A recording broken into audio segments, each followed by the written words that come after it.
পবিত্র নদীর মাকে একটি অর্ধচন্দ্রাকৃতির হ্রদ।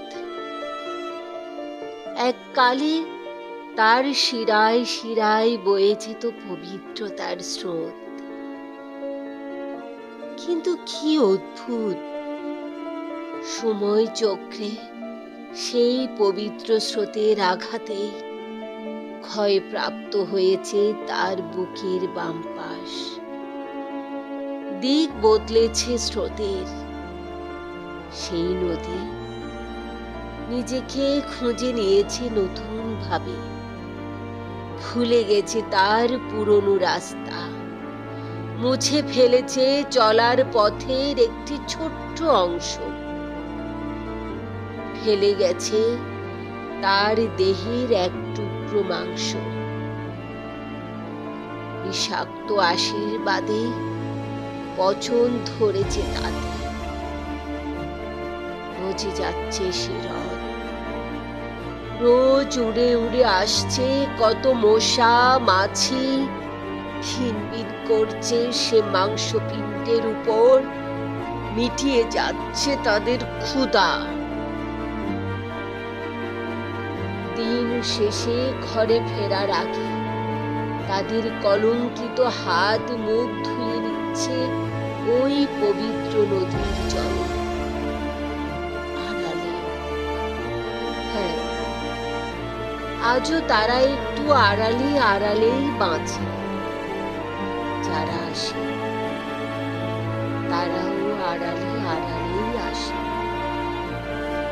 কিন্তু কাদের থেকে আড়াল হতে চায় তারা? আপনজন, আত্মীয় স্বজন, নাকি সমাজ? কিসের ভয় তাদের? পতিত গলির অন্ধকারে ওই মানুষগুলো তো তাদের কারুর রক্ত, অচেনা কিন্তু আপনজন। হয়তো তাদেরই কারুর বোন।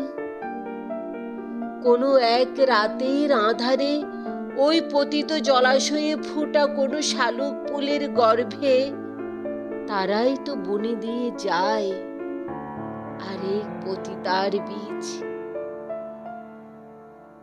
তারা কি তবে তাদেরই কোনো অপরিচিত সন্তান? হয়তো বা তাই।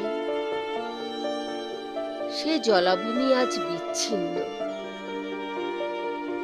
কিন্তু সে মজা জলাশয় তো পবিত্র নদীর জলেই আবদ্ধ হয়ে আছে। অচ্যুত পাঁকে যেমন জন্ম নেই পদ্ম, তেমনি শালুকের অপবিত্র গর্ভে আজ জন্ম নিয়েছে একটি কচুরিপানা। সে কলঙ্কিত না, সে কলুষিত না। হতে পারে সে শিকড়ে জড়িয়ে আছে জলডোরা, তবু সে বিষাক্ত না। তার পবিত্র ফুলে মাছি বসেনি একটাও। তার নীলাভ বেগুনি পাপড়িতে হলুদ রঙের ময়ূর পালক আঁকা। স্বয়ং শ্রীকৃষ্ণ যেন তার মাথা থেকে সেই পালকখানি উপহার দিয়েছে তার অপেক্ষমান রাধিকাকে। একদিন প্রজাপতি আসবে, শুধু এই কচুরিপানার জন্যই আসবে।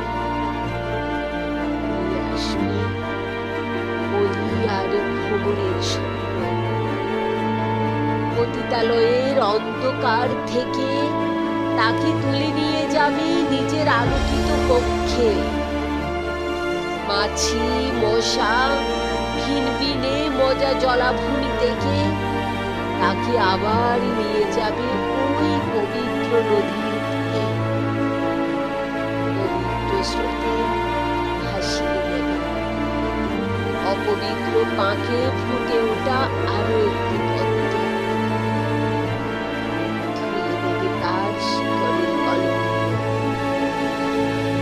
শুধু কচুরিপানা কেন, সব শালুকই ধুয়ে নিতে চায় তার শিকড়ের কলঙ্ক। সব শালুকে যায় তার শিকড়ের কলম।